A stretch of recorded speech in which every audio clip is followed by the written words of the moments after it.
Bonjour à toutes et à tous, aujourd'hui on se retrouve pour une petite vidéo sur la prise de masse et plus concrètement 5 grandes erreurs que j'ai pu observer via ma pratique personnelle, donc mon cas personnel, ou alors discuter avec les gens et tout simplement par rapport aux erreurs que j'ai pu voir chez les élèves que j'ai pu coacher, récupérer et aider à se transformer. C'est souvent des erreurs qu'on a corrigées et donc ça leur a permis de progresser.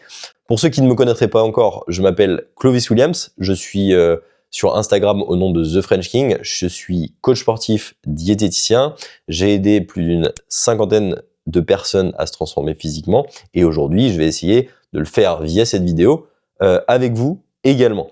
Donc pour commencer, et sans plus attendre, l'une des premières erreurs, et c'est l'une des grandes erreurs je pense que beaucoup font, que j'ai fait particulièrement et qui m'a fait perdre beaucoup de temps, c'est vouloir rester trop propre. Alors, je ne suis absolument pas dans le cas inverse de dire qu'il faut absolument prendre un maximum de poids et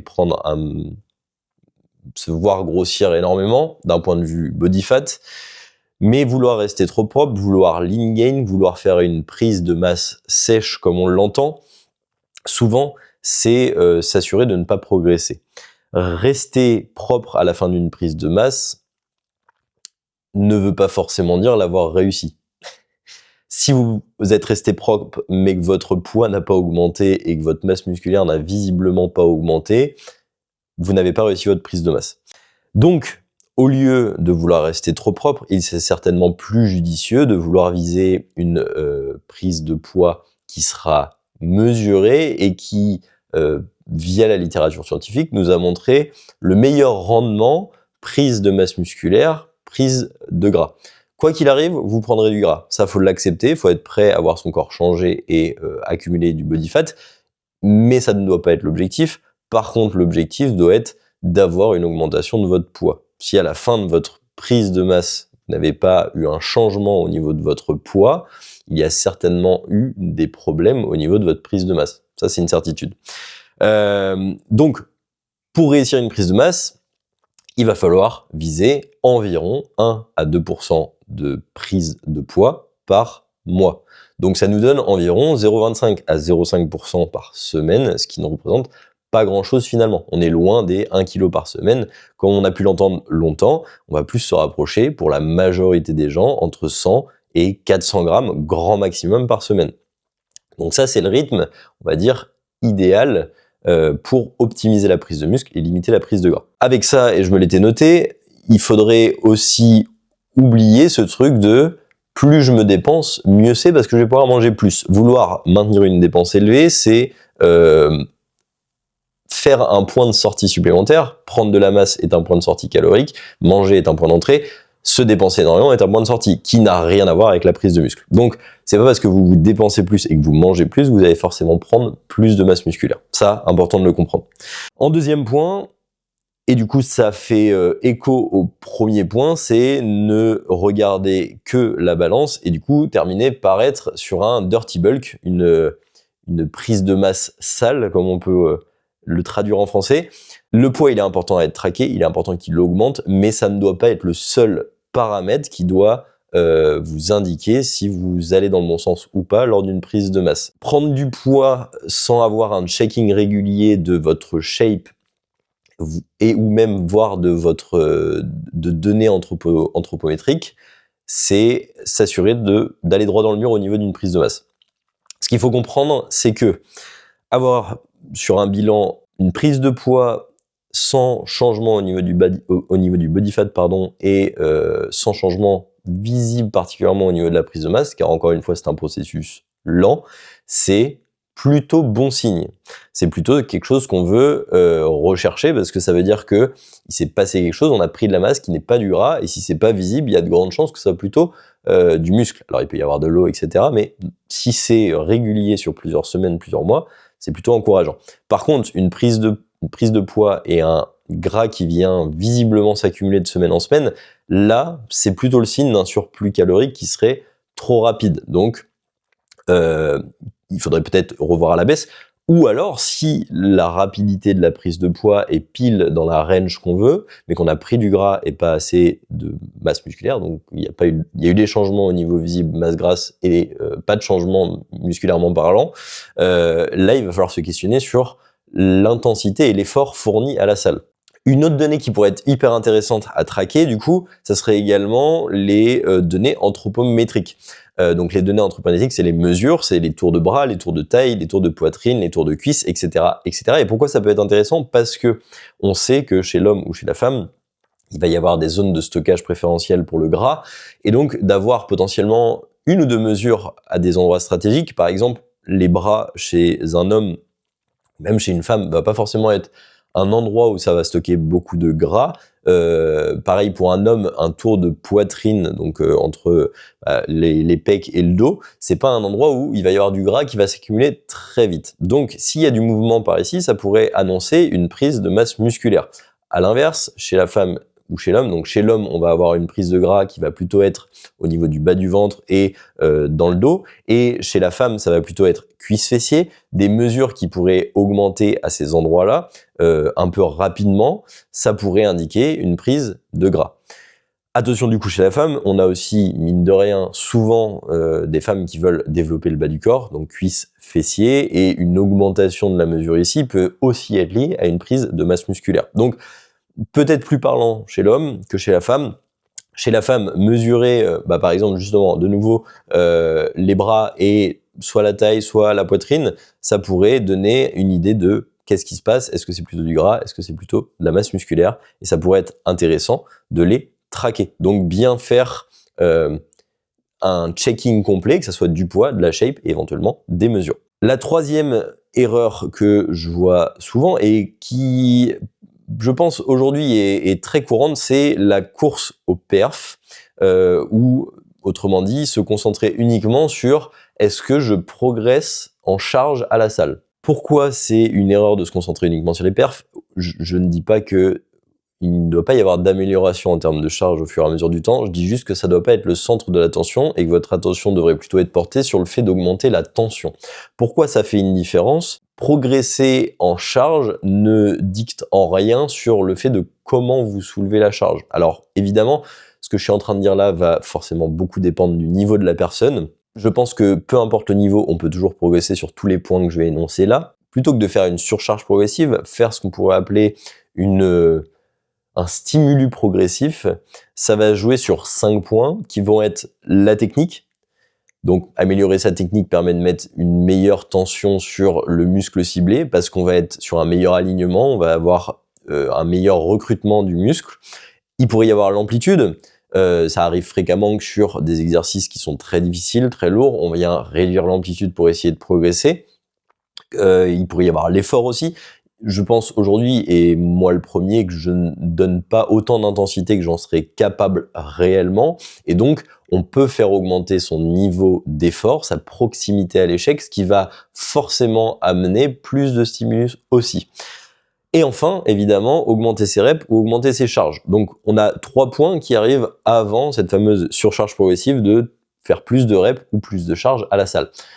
Encore une fois, je le dis et je le répète, il est évident que sur des longues périodes, vos perfs doivent augmenter. Vous devez être capable de soulever plus de charges sur un même exercice ou pour une même charge, plus de reps, mais ça ne doit absolument pas être sur le seul point sur lequel vous vous concentrez à 100%. Pour le quatrième point, c'est ne jamais se reposer, ne jamais prendre de day off, enchaîner du coup le fameux 6 jours sur 7, on le voit souvent, les gens quand ils commencent à vraiment s'y mettre à fond, ils vont passer sur un push-pull legs, et ils vont faire push-pull legs off le dimanche, et enchaîner comme ça à l'infini. Pas que ce soit impossible de s'entraîner 6 jours sur 7, mais ça demande d'avoir une excellente récupération, potentiellement faire que ça de sa vie, et également avoir une très bonne programmation, ce qui est, j'en doute fortement, le cas de toutes les personnes qui se programment un push-pull legs lorsqu'ils passent du niveau débutant au niveau intermédiaire.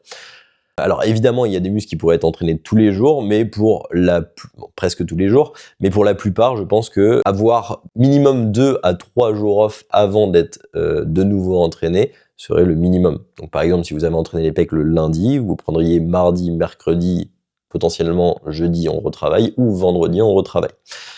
Donc ça, c'est hyper important. Les days off et les jours de récupération sont tout aussi importants et tout aussi stratégiques que de comment on programme ces séances. Le 5e et dernier point qui sort un petit peu du cadre de la nutrition et de l'entraînement en lui-même, ça va être l'hygiène de vie générale. On va parler de sommeil, on va parler de stress, on va parler activité physique, NEAT, et éventuellement la récupération passive. Récupération active, pardon.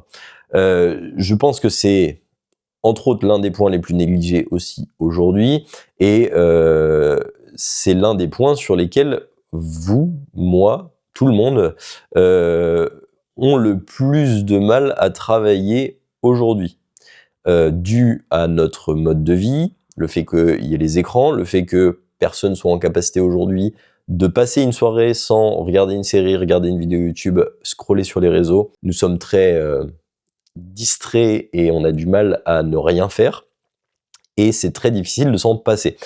Le sommeil, ça reste l'un des piliers essentiels à la progression. Pour moi, bien dormir, donc qualité, quantité, bien s'entraîner, bien manger, c'est les 20% à faire pour avoir 80% des résultats. Pour le sommeil, faudrait viser, on va dire, entre 7 et 9 heures par nuit environ. Ça, c'est des moyennes, en sachant pertinemment que, encore une fois, c'est très individuel. Il y a des personnes qui pourraient dormir 6 heures et qui seraient en forme, d'autres qui vont besoin de dormir beaucoup plus, donc c'est adapté aussi en fonction de vous sur la durée.